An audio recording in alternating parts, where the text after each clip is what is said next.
자, 오늘 코스닥 시장의 낙폭이 더 큽니다. 그동안 코스닥 시장을 지탱해왔었던 제약바이오주들이 오늘도 시장의 하락을 주도하고 있다라고 해도 과언이 아닌데요. 자, 이 제약바이오주가 살아나지 않는다면 시장 분위기가 좋아지기 쉽지 않겠죠. 실적 기대감도 낮아졌는데 엎친 데 덮친 격으로 이 먹는 코로나가 개발됐다라는 소식이 오히려 우리 제약바이오 회사들에게는 악재가 됐습니다.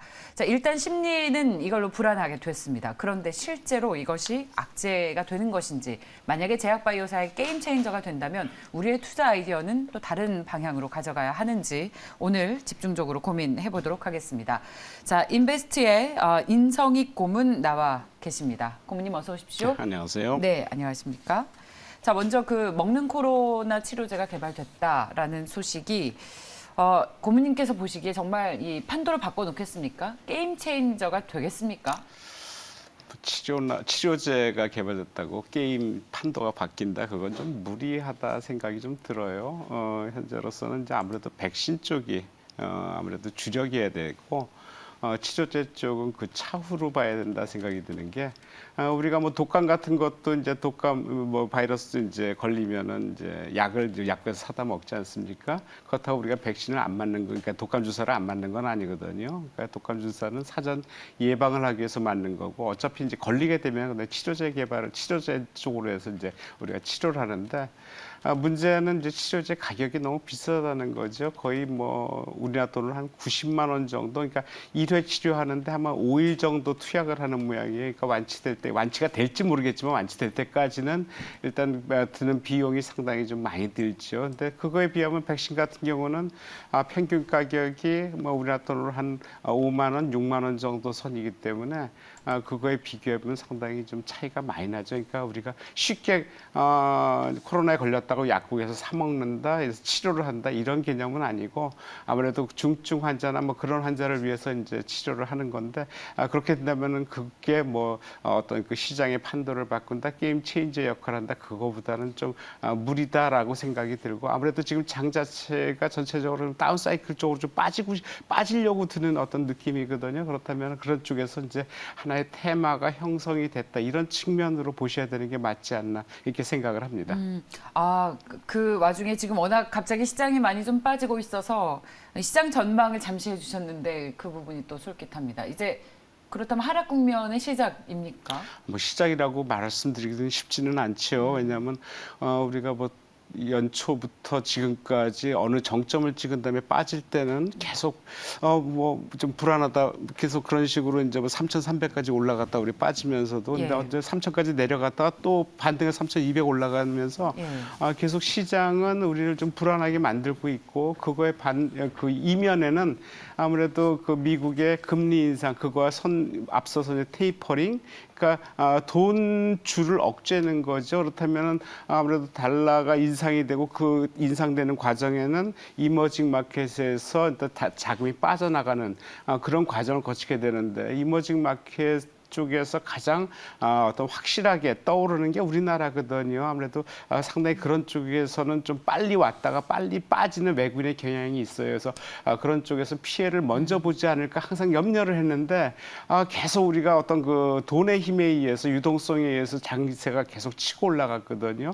그거에 이제 경험을 하다 보니까 이게 장이 빠져도 올라가겠거니 하는 그런 이제 심리를 많이 가졌는데, 실제적으로 그게 이제 장세는 계속 올라가는 우상향으로 계속 올라갔었거든요. 근데 최근에 들어서는 심리가 어느 그 정점에 와 있다 그럴까, 그리고 어떤 여기서 더 이상 뭘 보고 이제 장세가 갈까 하는데, 이제 미국을 바라다 보니까 미국이 여러 가지 상황들이 선반영되면서 특히 다우보다는 나스닥 쪽에 이제 급락을 하다 보니까 우리가 영향을 거기에 먼저 받고, 거기에 이제 하락을 하는데, 이제 3,000포인트 어떤 그 심리적인 지선이 이제 하락이 됐죠. 그래서 그런 쪽에서 봤을 때는 현재로서는 그게 이제 다시 하락의 시초다라고 말씀드렸지만, 상당히 좀 조정 기간이 지속되는 그런 구간으로 보는 게 맞지 않겠나, 개인적으로 그렇게 판단을 하고 있습니다. 예.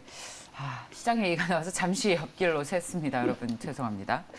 자, 그렇다면 본격적으로 다시 이 게임 체인저로 급부상한 이 머크에서 나온 경구용 코로나 치료제 관련한 이야기를 다시 해보도록 하겠습니다. 이 경구용 치료제 후보 물질이 어디까지 개발이 돼 있는지, 미국에서 이제 사용 승인이 정말 될 수 있을지 이에 대한 그 업계의 반응은 어떻습니까?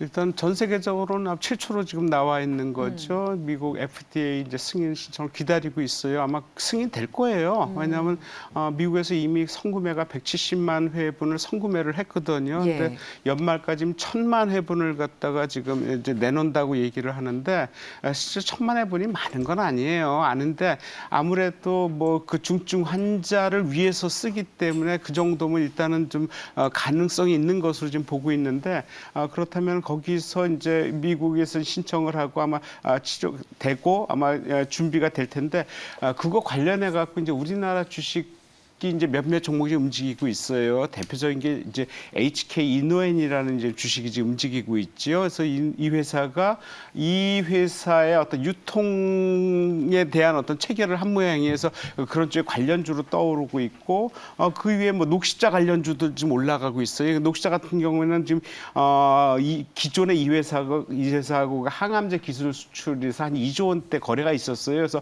그런 쪽에서 녹십자나 녹십자 랩셀 이런 쪽의 종목들이 조금 움직이는 것. 그다음에 그 외에도 삼성바이오 같은 경우도 이 회사하고 연결이 돼 있어요. 그래서 의약품 위탁 생산 체결을 했거든요. 근데 실제로 삼성바이오 같은 경우는 어제 같은 경우는 사실 폭락을 했지요. 그래서 어떤 일부 종목에 한해서만 지금 움직이고 있는 지금 현상이기 때문에 이게 뭐 서두에서 말씀드렸듯이 어떤 체인지 역할을 하기에는 어떤 그 테마로서는 한계는 갖고 있지만 현재로서는 장 자체가 이쪽의 테마를 형성시켜주는 그런 역할을 하고 있다라는 쪽으로 이제 보시는 게 맞을 것 같다 이렇게 생각이 듭니다. 이 경구용 치료제가 개발이 되니까 백신주들이 주식 시장에서는 줄줄이 하락을 했습니다. 실제로 이런 하락이 합리적이라고 보십니까? 타격을 받게 될까요, 앞으로도? 이게 그거 같아요. 이제 백신주 이게 치료제가 나왔다고 백신주가 하락하냐? 이거는 어떤 그 반비례 대체제 관계가 아니고 서로 상승제 관계라고도 얘기할 수 있거든요. 그래서 이거는 그러니까 하나의 테마가 형성되면서 하나의 테마가 자금의 흐름이 이동이 되는 쪽, 그러니까 어떤 집중도가 생기는 쪽에서 백신주 관련주들이 좀 하락을 하는 거지. 그거와 그래서 한쪽이 죽고 한쪽이 사는 그런 관계는 아닌 것 같아요. 그래서 백신 관련주는 뭐 꾸준히 나올 수 있는데 좀 나온 지가 좀 됐지요. 그리고 이제 중요한 거는 이제 우리나라에서도 나오느냐 해서 셀트리온 쪽에서 많이 관심을 가졌는데 셀트리온이 최근에 이제 3분기 실적이 좀 안 좋아지는 쪽으로 나오고 있어요. 그래서 이제 그 중간에 실적도 좀 안 좋아지니까 아무래도 그쪽에 좀 집중도가 좀 떨어지면서 이제 하락 쪽으로 가지는데 아무래도 그 백신과 치료제는 좀 별개로 보는 거, 그 테마의 어떤 하나의 쪽으로 보는 것이 맞고 이게 한쪽이 죽고 한쪽이 이동하는 그런 양상은 아닌 것으로 보는 게 맞지 않겠나? 전 개인적으로 생각하는데 아무래도 이게 뭐 오늘 같은 경우는 이제 이쪽 이제 치료제 관련주들 몇 개 안 되지만은 네. 조금 좀 조정을 좀 보이고 있고 이제 어제 많이 빠진 것들이 올라가고 있고 그다음에 그거 관련해서 이제 백신 관련주들 또 주변주들이 좀 올라가는 경우 종목도 있거든요. 그래서 이게 한쪽이 이제 서로 상생 관계, 그러니까 죽고 가는 관계가 아니라 서로 상생하는 그런 관계가 될 수도 있지 않겠나 이렇게 생각을 하고 있습니다. 네, 그럼 먹는 치료제가 개발이 됐다고 해서 백신주가 많이 상대적으로 피해를 볼 거라면서 많이 빠지는 주식시장의 이런 반응은 과도하다라는 말씀으로 정리를 해도 되겠습니까? 예, 그래야 되겠죠. 예, 그렇다면 지금 우리가 수긍할 수 없는, 납득할 수 없는 이슈로 빠졌다면 그것이 또 저가에 매수할 수 있는 기회가 되기도 합니다. 이 종목에 대한 신뢰가 있다면요. 그렇죠? 고객님? 아무래도 예, 뭐 그런 예. 종목을 뭐 좀 찾아봐야 될 것 같아요. 예. 그래서 서두에서 말씀드렸듯이 그런 관련 종목이 이제 HK 이노인이라는 종목도 있고, 요거는 이제 종가 무렵에서 제가 좀 더 이제 진행해서 말씀을 드리겠지만은 그런 종목들 그동안 그러니까 이런 종목들이 올라가는 이유는 실적보다는 수급이에요. 아무래도 수급이고요. 주가가 좀 많이 바닥에 있거든요. 바닥에서 이제 치고 올라가니까 신선한 맛도 있고, 그다음에 최근에 장 자체가 아무래도 이제 지수 관련주나 이런 게 올라가기 쉽지 않기 때문에 개별 종목으로 이제 형성되는 과정에서 덜 올라간 종목 쪽으로 이제 치고 올라간다 이렇게 생각되는데 현재 장세가 좀 장세를 보면은 이제 우리가 이제 쉽게 말하면 이게 머크 이제 관련해서 했는데 머크 관련주도 있지만은 어떤 그 테마가 몇 개가 좀 더 있긴 해요. 이제 넷플릭스 관련 우리가 오징어 게임 관련해 갖고 넷플릭스 관련주도 좀 많이 올라가거든요. 그래서 넷플릭스 관련주도 이제 어떤 그 시장 흐름과는 테마와는 반대로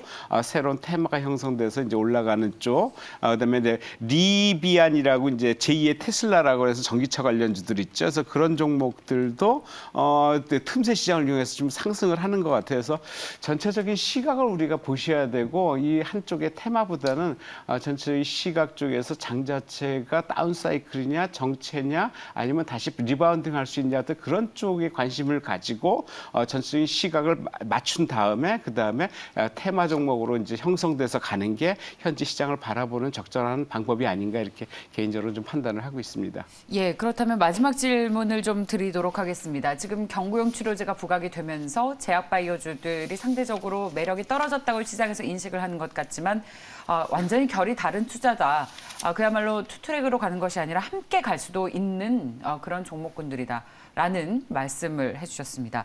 투자 전략을 어떻게 가져가야 하는지 혹시 이 중에서 매력적인 종목이 있다고 보신다면 소개를 해주셔도 좋고요. 마지막으로 투자 전략을 좀 정리를 해주십시오. 아무래도 이쪽에서는 치료제 관련해서 서두에서 말씀드렸듯이 그렇게 많지는 않아요. 백신 관련주들도 이제 지금 올라가다 좀 빠지고 어제 같은 경우 이제 삼성 바이오로직스나 SK 바이오사이언스 이런 것들이 거의 폭락을 했거든요. 그래서 최근에 폭락하는 과정이 그 회사들이 실적이 전혀 나쁘진 않은데 상당히 많이 빠지는 게 이제 기관의 매도가 집중되고 있어요. 그리고 바이오사이언 삼성 같은 경우는 지금 차트가 상당히 그러니까 아주 긴 차트 60일봉이 거의 무너진 상태에서 지금 빠지거든요. 되돌리기에는 기술적으로 좀 시간 좀 걸리겠다라는 생각이고 다행히 SK 같은 경우는 60일동 평균 맞으면서 지금 반등하는 모습도 보여줬기 때문에 가능성을 보는데 일단은 그 HK HK에 대해서 HK 바이오에 대해서 말씀드리면은